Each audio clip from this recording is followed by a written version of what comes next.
Olá, família muito amada de Deus, boa noite para você.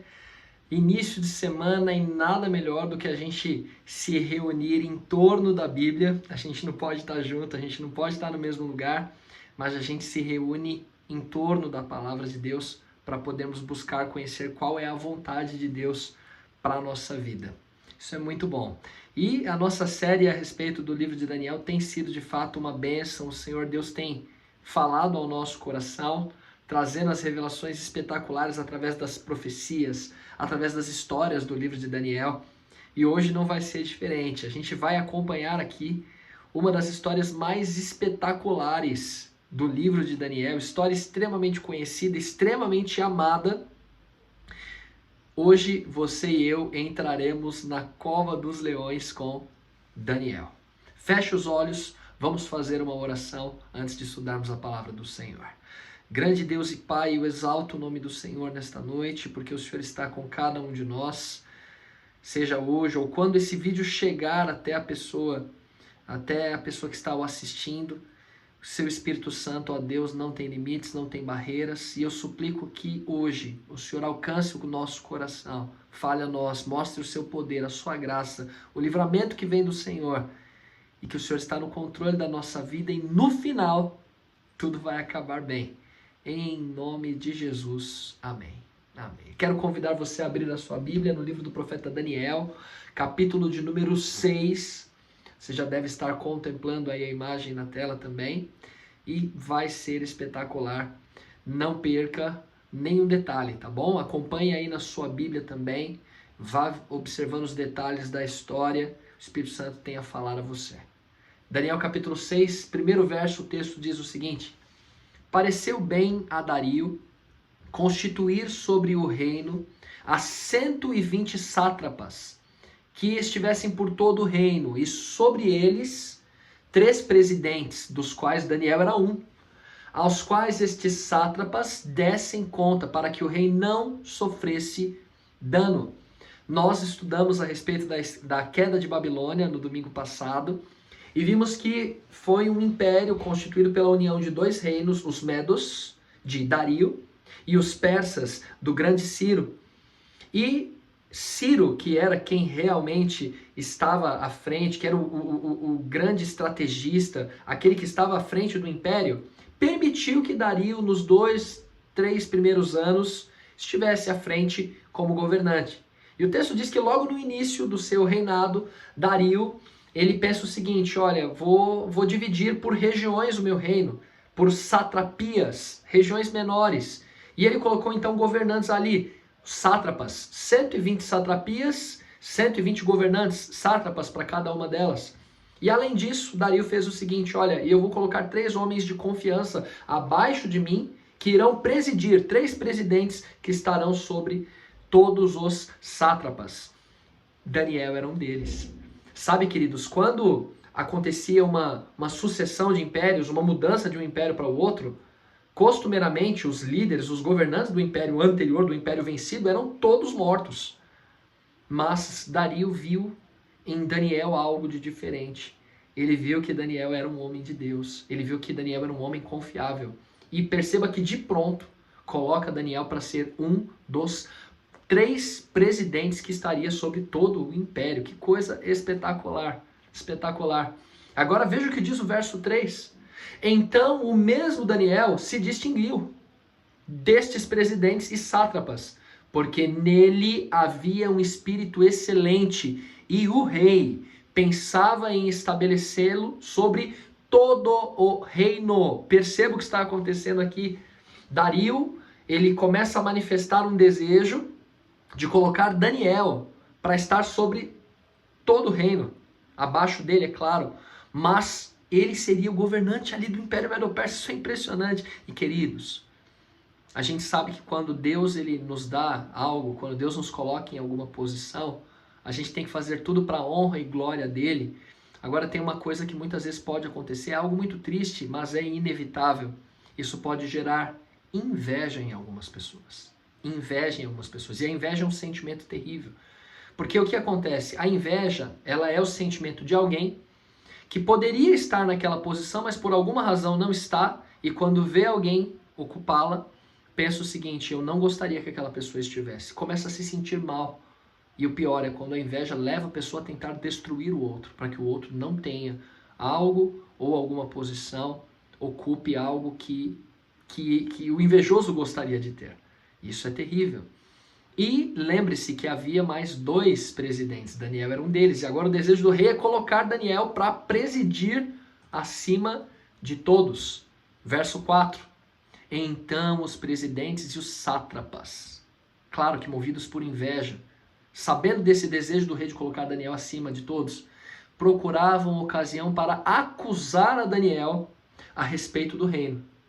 Mas não puderam achá-la, nem culpa alguma, porque ele era fiel e não se achava nele nenhum erro nem culpa. Queridos, que coisa maravilhosa observar um testemunho desses.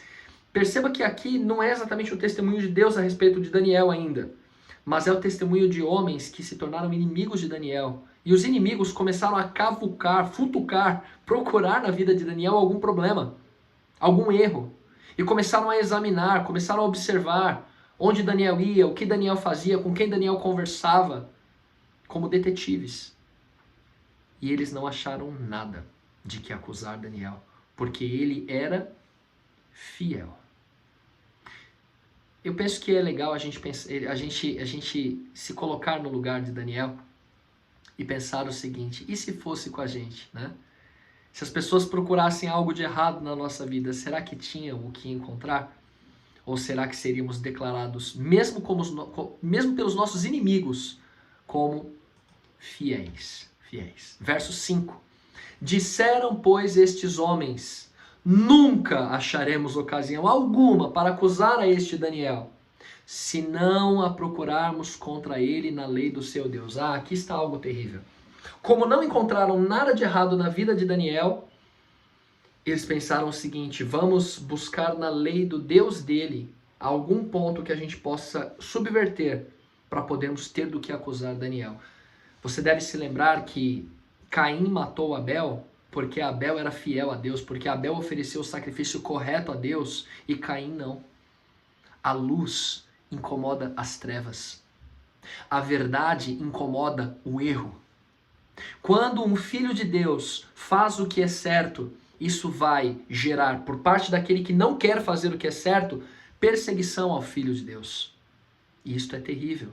Então, se você por alguma razão estiver sendo perseguido por ser fiel a Deus, saiba que isso é algo que infelizmente acontece, mas é um bom sinal, significa que você está no caminho certo, não se desvie por nada, por nada. E note que eles vão buscar na lei de Deus algum ponto para inverter. Queridos, nós já vimos alguma coisa aqui, vamos ver mais para frente ainda, que no conflito final, a perseguição final que haverá antes da volta de Jesus, mais uma vez, os homens tentarão distorcer a lei de Deus e perseguirão os filhos de Deus fiéis por estarem vivendo de acordo com os mandamentos de Deus. Hoje você é fiel no pouco? Será que hoje eu sou fiel no pouco? A Bíblia diz que quem não é fiel no pouco não é fiel no muito. Eu penso que vale aí uma análise de vida para cada um de nós. Verso 6, acompanhe comigo. Então estes presidentes e sátrapas foram juntos ao rei e lhe disseram: ó rei Dario, vive eternamente. Todos os presidentes do reino, os prefeitos e sátrapas, conselheiros e governadores, concordaram em que o rei estabeleça um decreto e faça firme o edito, que todo homem que por espaço de 30 dias fizer petição a qualquer deus ou qualquer homem e não a ti, ó rei, seja lançado na cova dos leões. Primeiro, eles estão mentindo. Eles dizem que todos os governantes, todos os presidentes e todos os outros governantes se reuniram. Mentira, Daniel não participou dessa reunião. Foi na surdina. Eles fizeram pelas costas de Daniel. Então eles chegam para o rei e dizem: todos nós concordamos aqui com o seguinte, ó, é o seguinte, ó rei. A gente chegou à conclusão que o senhor não é só um rei para nós, sabe? O senhor não é só um rei. Na verdade, o senhor é um Deus para nós. E a gente quer se curvar perante o Senhor. E até no que diz respeito à nossa vida espiritual, agora o Senhor é o responsável. Então qualquer petição só pode ser feita para o Senhor. E qualquer homem que não fizer desse jeito por 30 dias, precisa ser jogado aos leões. Uau!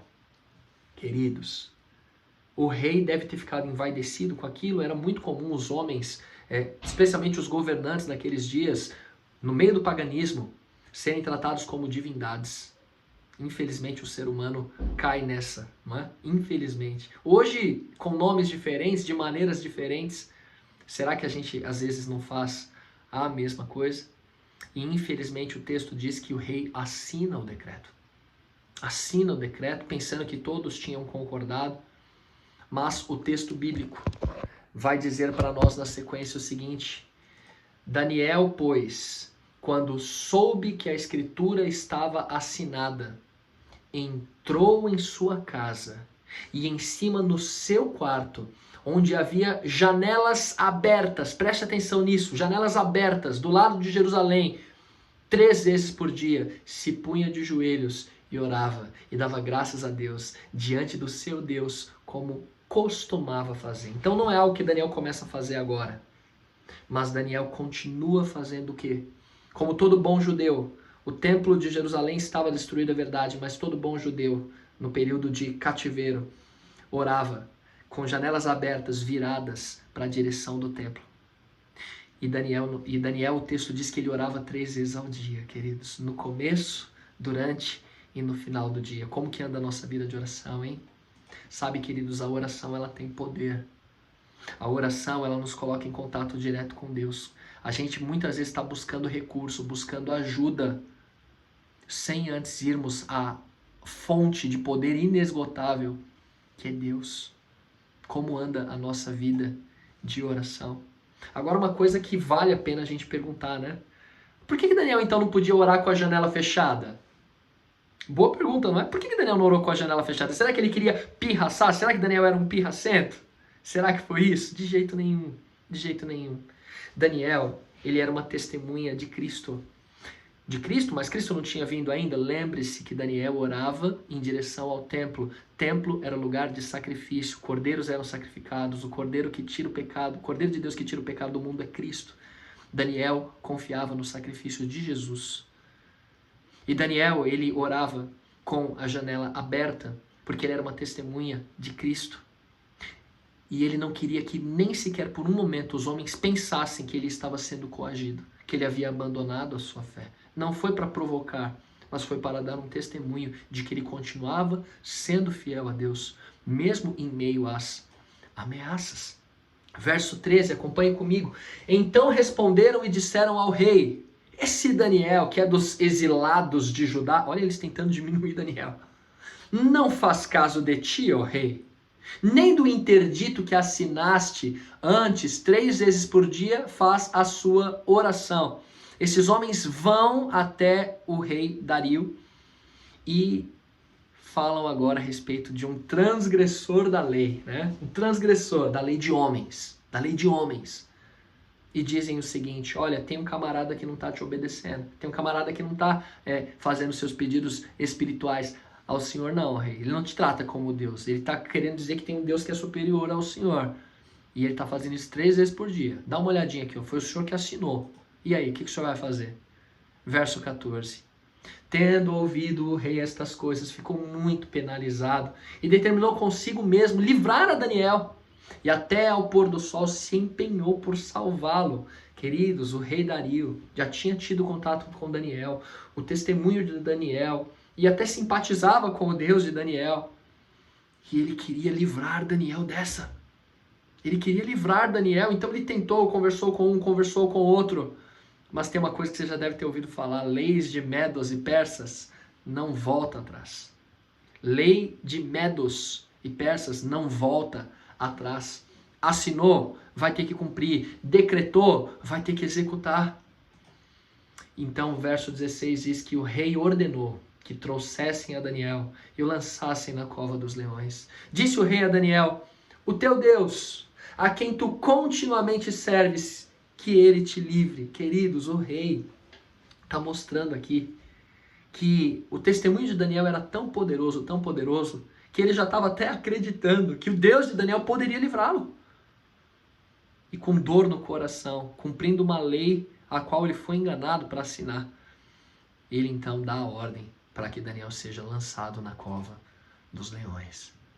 Verso 17, foi trazida uma pedra e posta sobre a boca da cova, selou-a o rei com o seu próprio anel e com o dos seus grandes, para que nada mudasse a respeito de Daniel. Verso 18, então o rei se dirigiu para o seu palácio, passou a noite em jejum e não deixou trazer à sua presença instrumentos de música e fugiu dele o sono. O rei ficou muito triste, não conseguiu nem dormir. Agora veja o verso 19 e também o 20. Pela manhã, ao romper do dia, levantou-se o rei e foi com pressa à cova dos leões. Chegando-se ele à cova, chamou por Daniel com voz triste. Espera um pouquinho aqui, queridos. Como que você chama uma pessoa que passou a noite inteira com leões, hein? Se não pela fé. Se não por acreditar que um milagre pudesse ter acontecido. Se não por acreditar que existe um Deus que pode livrar um homem da boca dos leões. Disse o rei, chegando-se ele à cova, chamou por Daniel com voz triste. Disse o rei a Daniel, Daniel, servo do Deus vivo, dar-se-ia o caso que o teu Deus, a quem tu continuamente serves, tenha podido livrar-te dos leões? Queridos, o rei está mostrando aqui esperança no Deus de Daniel. Ele está chamando por um homem que passou a noite com leões. Versos 21 e 22. Então Daniel falou ao rei, ó rei, vive eternamente. Imagina o coração do rei quando viu a voz de Daniel. O meu Deus, rei, enviou o seu anjo, fechou a boca aos leões, para que não me fizesse nenhum dano, porque foi achada em mim inocência diante dele, também contra ti, ó rei, não cometi delito algum. Pode parecer que Daniel está batendo no peito e falando assim, eu sou bom, eu sou o cara, eu sou inocente, mas a gente sabe que não. Mais para frente, Daniel vai fazer uma oração pelo povo, dizendo o seguinte, nós pecamos contra o Senhor. Daniel também entendia que ele era um pecador e necessitava da graça. Tanto que orava em direção ao templo, buscando os méritos do sacrifício do Cordeiro de Deus que tira o pecado do mundo. Mas, quando Daniel diz assim, Deus achou em mim inocência, sabe o que significa isso? Daniel estava dizendo assim, eu aceitei a graça de Deus. E o Cordeiro de Deus que tira o pecado do mundo, o Filho de Deus, nós sabemos que é Jesus Cristo. Jesus vivia em Daniel. E como Paulo disse, já não sou eu quem vive, mas Cristo vive em mim. Quando Deus olha para nós, queridos, não tem inocente nenhum nesse mundo. Todos pecaram e carecem da glória de Deus. Mas se Deus vir em nós, Cristo vivendo em nós, Ele não vai considerar o Hugo. Se ele vir Cristo em mim, ele vai me considerar inocente, porque Cristo é inocente. Foi isso que Deus viu em Daniel, e é isso que Daniel está dizendo. Ele achou em mim inocência, ele achou Cristo em mim. Que espetáculo, queridos. Cristo se acha em você, Cristo se acha na sua vida, no seu coração. Cristo pode ser enxergado em você. Quando Deus ele olha para você, que ele vê um pecador perdido ou ele vê um pecador redimido pela graça de Deus. É possível. É possível agora mesmo você confessar o seu pecado ao Senhor Jesus e Cristo habitará em você. Quando Deus olhar para você, Ele vai te considerar justo, porque Cristo é justo. Daniel 6:23. Então o rei se alegrou sobremaneira, mandou tirar o Daniel da cova. Assim foi tirado Daniel da cova, e nenhum dano se achou nele, porque crera no seu Deus. Verso 24, ordenou o rei, e foram trazidos aqueles homens que tinham acusado a Daniel e foram lançados na cova dos leões. Eles, seus filhos, suas mulheres, e ainda não tinham chegado ao fundo da cova, e já os leões se apoderaram deles e eles esmegalharam todos os ossos. Que terrível. O texto bíblico está dizendo aqui que os homens que acusaram a Daniel foram jogados junto de sua família, esposa e filhos, na cova dos leões. E é óbvio que vai surgir uma pergunta aqui legítima de toda pessoa que é sincera, de toda pessoa que é racional, que não passa por alto qualquer coisa, mas que presta atenção no que está escrito. O texto está dizendo o seguinte, que quer dizer então que Deus permitiu que homens fossem lançados, mas as mulheres que não tinham culpa de nada e os filhos inocentes também foram lançados? Bom, primeiro a gente tem que entender aqui que quem está executando esse juízo não é Deus. Quem está lançando aqui, neste caso, é Dario que deu a ordem. Ordenou o rei, não foi Deus que ordenou. Isso é importante notar. Mas sim, existem outras ocasiões que é o próprio Deus que ordena que inocentes, aparentemente inocentes, morram também. Sabe, queridos, quando Cristo voltar, a Bíblia diz que chegará um momento, depois de um período de 1000 anos, quando a gente avaliar todas as coisas, verificar se Deus foi justo ou não em cada caso de pessoas que se perderam, nós iremos declarar, por livre e espontânea vontade, não é forçado, nós não somos robôs, mas vamos declarar o seguinte sobre Deus: justos e verdadeiros são os teus caminhos, ó Rei das Nações. Hoje tem muita coisa que a gente não entende, mas tem uma coisa que a gente pode deduzir aqui com isso. Deus, que é onisciente, que conhece o futuro, se em algum momento ele permitir que aparentemente um inocente morra, é porque ele conhece o futuro. Ele consegue ver quem futuramente tem como se arrepender e quem não irá. Lembram-se do dilúvio? O Senhor Deus executou o dilúvio e morreu a humanidade toda, com exceção de Noé e sua família. Com exceção de Noé e sua família. E detalhe, o pecado é como um câncer. Se Deus não tivesse realizado esse juízo lá atrás, você e eu não estaremos aqui hoje. Noé teria morrido, fechado os olhos, a impiedade teria tomado conta do mundo e não sobraria um que aceitaria a graça de Deus. Então Deus, ele conhece o futuro. Sabe, queridos, a gente muitas vezes a gente tem o nosso senso de justiça e às vezes a gente acha que o nosso senso de justiça é até melhor que o de Deus. Eu penso que nessa situação, sim, a gente tem que ser racional, a gente tem que, sim, não tem problema nenhum em a gente perguntar. Mas Deus se mostrou em muitas situações e tem se mostrado amoroso. E Deus não tem prazer na morte do ímpio. Se em alguma ocasião isso acontece, isso for acontecer, e vai acontecer, e já aconteceu, é porque realmente não havia possibilidade de arrependimento. E Deus, no futuro, vai mostrar para nós cada caso, cada situação. Hoje nós podemos confiar que Deus é amor. Amor. Daniel 6, versos 26 e 27. Agora é o rei Dario fazendo um outro decreto. E olha o que ele vai fazer, um outro decreto. Faço um decreto pelo qual em todo o domínio do meu reino os homens tremam e temam perante o Deus de Daniel, porque ele é o Deus vivo e que permanece para sempre. Seu reino não será destruído, seu domínio não terá fim. Ele livra e salva, faz sinais, maravilhas no céu e na terra. Foi ele quem livrou a Daniel do poder dos leões. Queridos, é um rei pagão, exaltando, louvando o nome de Deus, por causa do testemunho de um homem que foi fiel a Deus até o fim. A gente não sabe o futuro de Dario, não é? A gente não sabe o que ele decidiu depois. Mas que testemunho poderoso. Ele teve a oportunidade de ver o Deus que livra, que salva e reconhecer isso. Você conhece o Deus que livra, o Deus que salva, que faz sinais e maravilhas no céu e na terra? Você conhece esse Deus? Quando a gente é fiel a Deus, a gente experimenta situações nas quais a gente conhece quem é este Deus, mas só quando a gente permanece fiel. Verso 28. Daniel, pois, prosperou no reinado de Dario e no reinado de Ciro, o persa. Daniel continuou sendo abençoado. Não porque havia entre Daniel e Deus uma barganha, uma troca de favores. Daniel é fiel, Deus é fiel. Não, Deus é fiel independentemente da fidelidade do homem. Mas quando o homem é fiel, o homem se coloca no lugar certo, na hora certa, com a postura certa, a atitude certa, e por isso é automaticamente abençoado. Abençoado, naturalmente abençoado. Daniel prosperou por onde passava. Sabe, queridos, o caráter cristão é desenvolvido quando a fé é provada.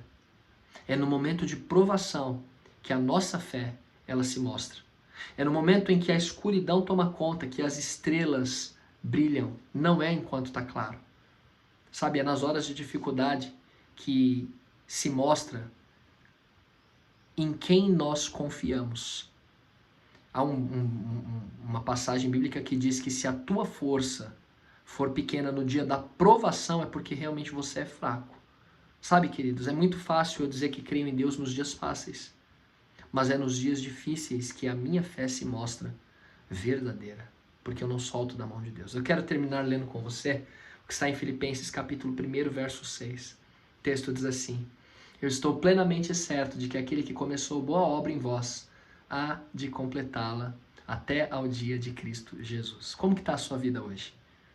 A gente olha para a vida de Daniel e a gente vê quantas situações esse camarada passou, né?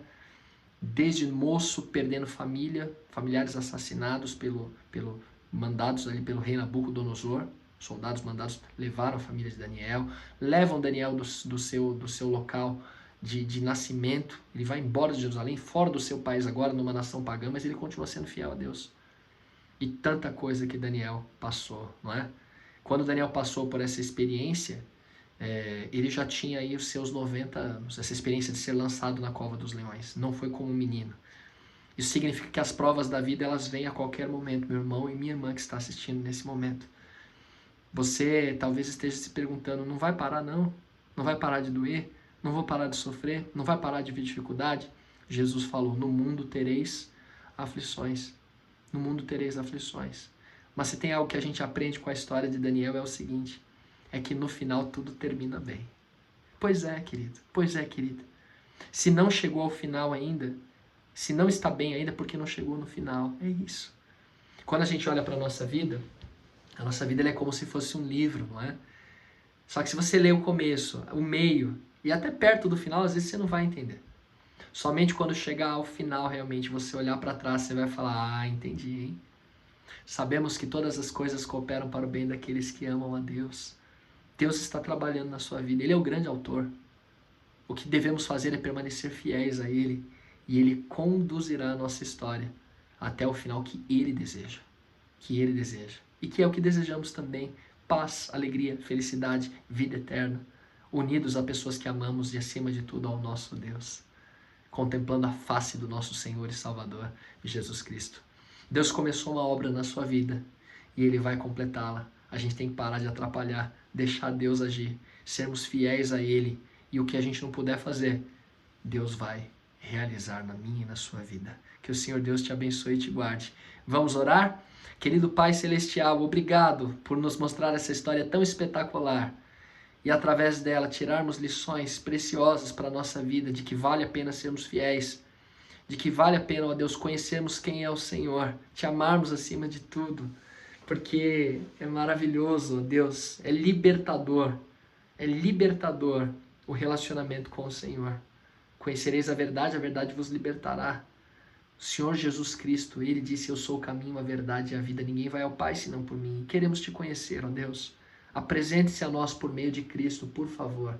E ajuda-nos a sermos fiéis a Ti. Ajuda-nos a Te amarmos acima de todas as coisas, porque nem isso a gente consegue sozinho.